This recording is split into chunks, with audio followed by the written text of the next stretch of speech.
you have said. I do those things, not the other way. All the one of putting your passport together, all the one of making arrangements, sending everything. Nobody does my laundry.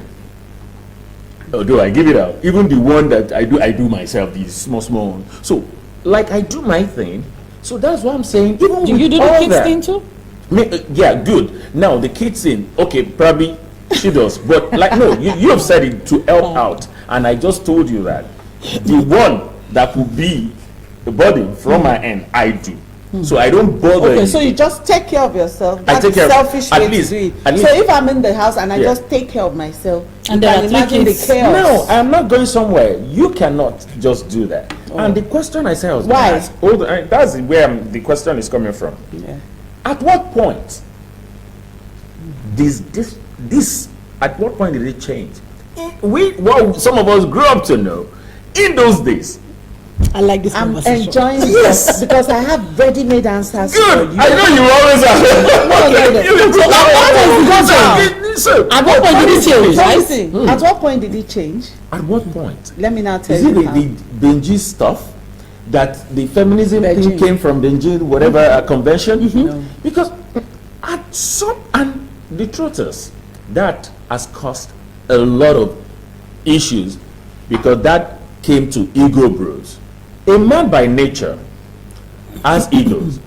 Now, he doesn't want another man to shoulder him. That is a man by nature, is wired that way. Yes. You may not agree with me. No. Now, because normal people don't agree when we give them this I don't disagree. This philosophy and all that. Yeah. Now, when a woman then comes to him to shoulder that, I just told you that he doesn't even want another man to shoulder his ego.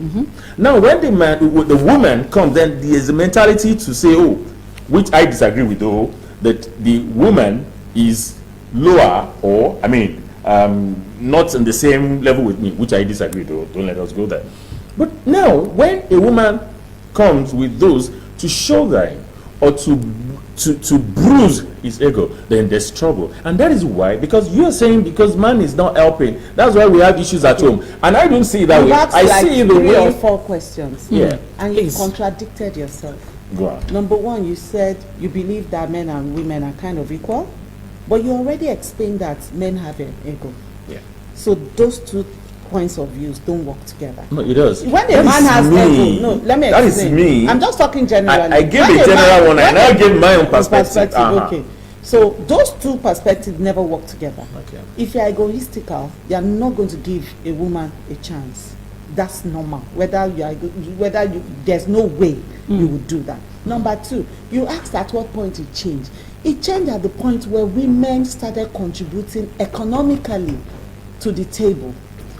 When a woman knows that if I don't help, we'll be in trouble.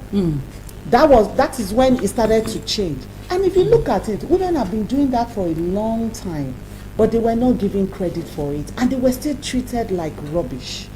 So it got to a point where women started telling themselves, I work, I'm the one that work, I bring 50% or more financially to the table, I'm the one that clean up, I'm the one that cook, and this man still doesn't respect me.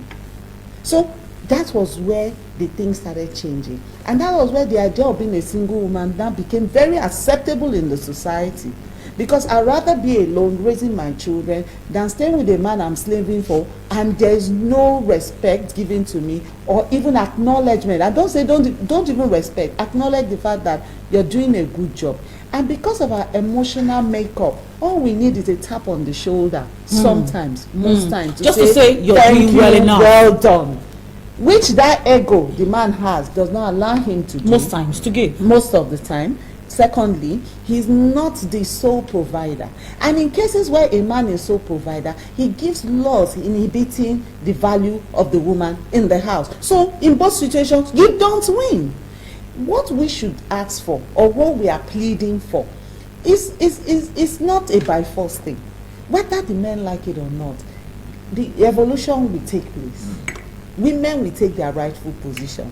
But what we are saying is that we should raise ourselves now and our children to start accepting that fact that it has come to be. You remember, God created Adam from clay, but God created the woman from The woman. From Adam. Yeah. From the man.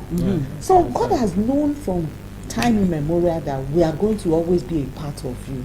And I can tell you this, women are like roses. They have thorns. Water them, they bloom. Hurt them, they hit you. Now, so let's be clear. Yeah. Nobody is competing to be the head of the house with you. Nobody is competing to do that. But you are saying that, but that is not what we are saying. If I can, No, that's what you are saying. But that is what and that people is are about missing. perception. That's where And the perception is misinterpretation. wrong. Let me tell you. I'll take you back to those days also. All the things you have said right here were things that happened in those days with no issue, with no women asking for anything extraordinary. They were working with our father. They were